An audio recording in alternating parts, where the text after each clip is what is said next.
The name of this vodcast is The Cell Cycle.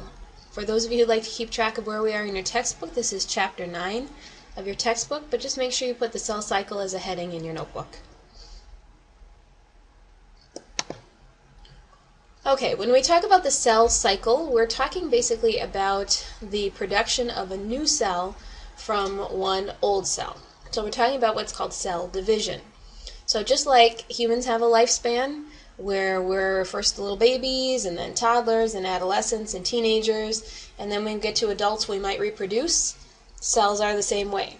So the cell cycle is like the life cycle of a cell, okay, from a baby cell to an adolescent cell to a teenager to an adult, where they reproduce. And the way cells reproduce is just by simply dividing or splitting. So the first question we need to kind of discuss is, why do cells divide? Why do we need to have more cells specifically in our own bodies? The first reason is for growth.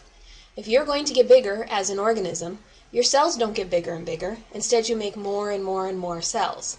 So an adult has more cells in their body than a newborn.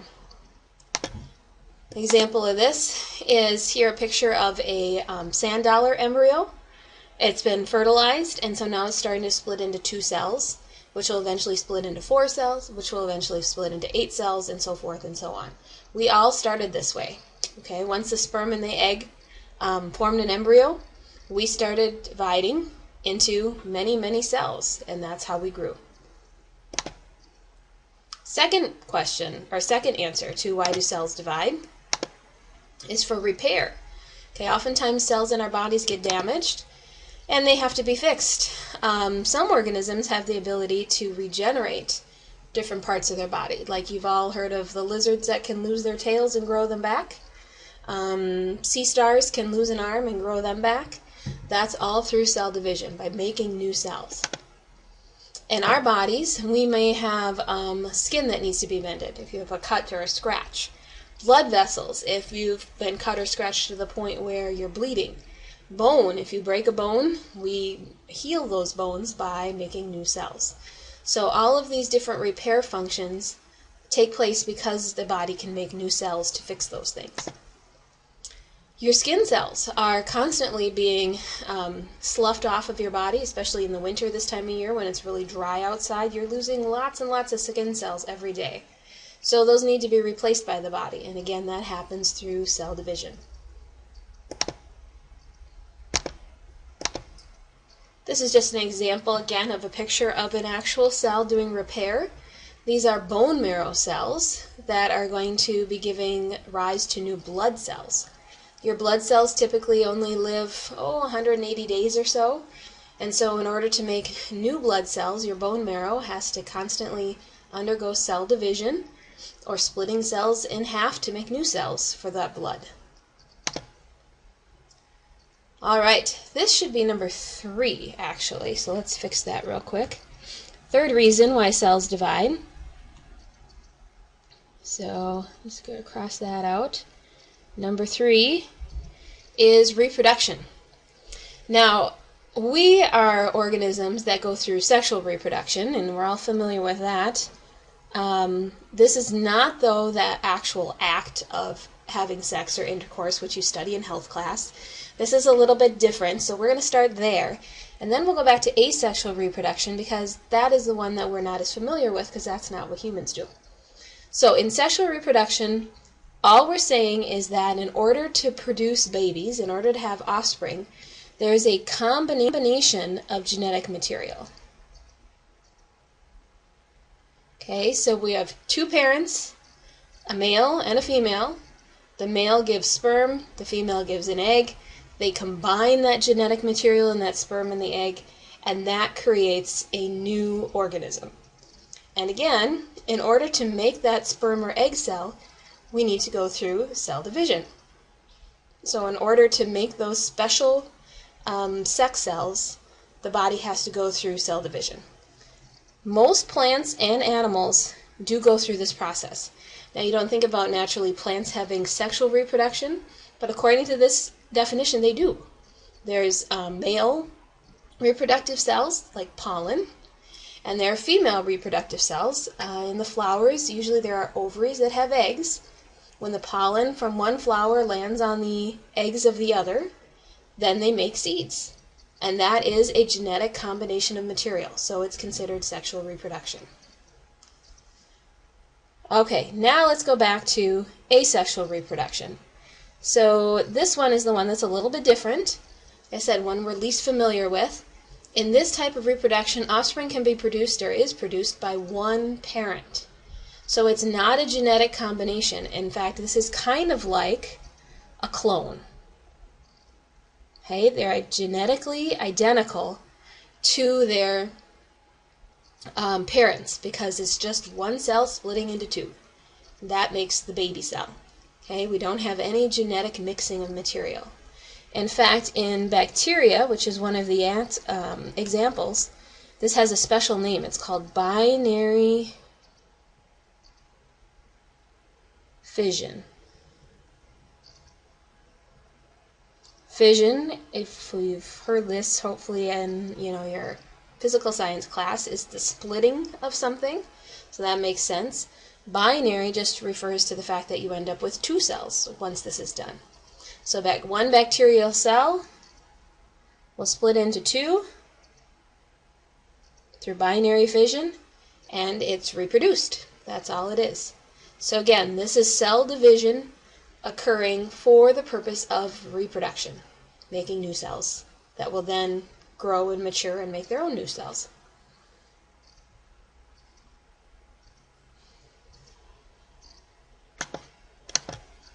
Here's an example of reproduction. This would be kind of like binary fission in bacteria.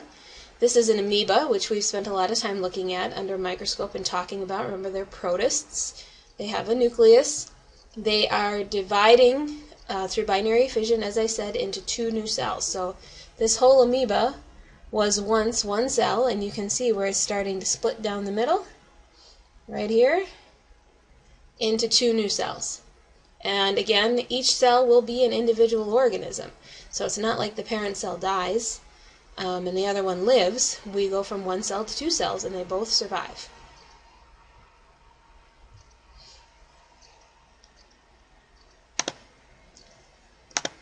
Okay, now let's get a little bit more into the cell cycle. So this is like a cell's life cycle, as I said, from baby cell to adult cell, during which it can reproduce.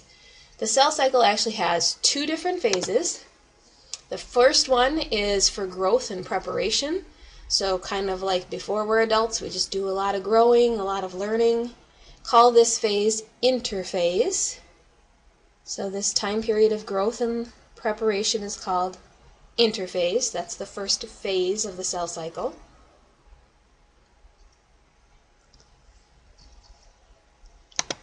Interphase has three parts.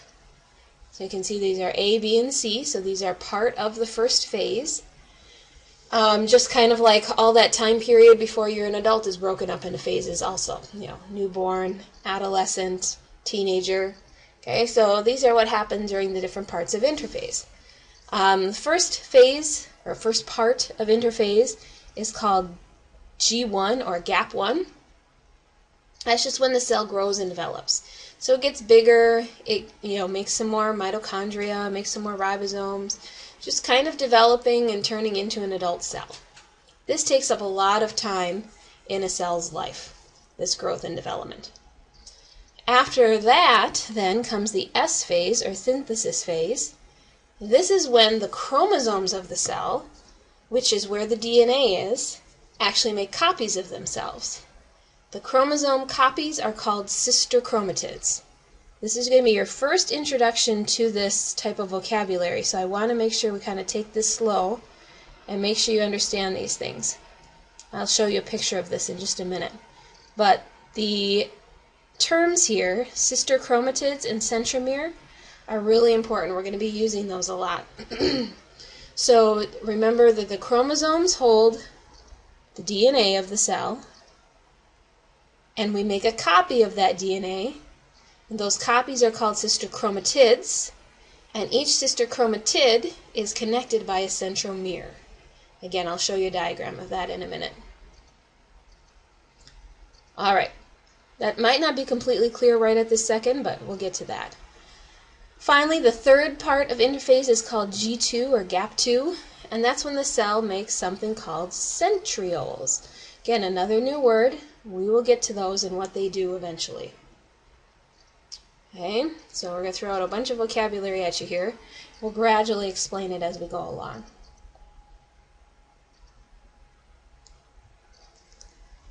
Okay, so here's a more visual representation of what I'm talking about here, and it might be helpful for you to write this down as a diagram in your notebook as well.